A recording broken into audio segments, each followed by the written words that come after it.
গরমের দিনে ঠান্ডা এক গ্লাস ডাবের পানি শরীর আর মনের জন্য যেন একদম প্রাকৃতিক রিফ্রেশমেন্ট। কিন্তু কখনো কি ভেবে দেখেছেন এই স্বচ্ছ পানি নারকেলের ভেতরে আসে কিভাবে? নারকেল গাছে যখন ফল ধরে তখন কচি অবস্থায় ভেতরে থাকে ছোট্ট একটি বীজ।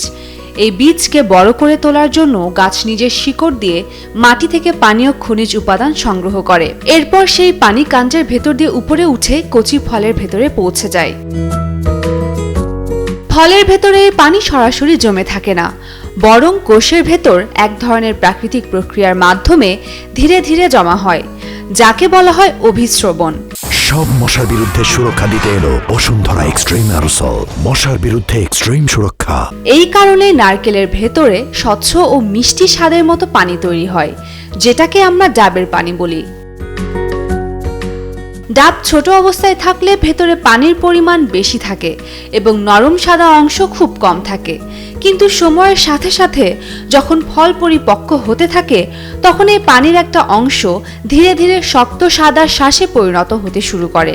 তাই পাকা নারকেলে পানি কম থাকে আর শাঁস বেশি দেখা যায়। ডাবের আরেকটা বিশেষ দিক হলো শক্ত বাইরের খোসা। এই খোসা ভেতরের পানি ও বীজকে বাইরের আঘাত, ধুলো এবং জীবাণু থেকে রক্ষা করে। তাই ডাব ভাঙার আগ পর্যন্ত ভেতরের পানি প্রায় সম্পূর্ণ নিরাপদ ও পরিষ্কার থাকে।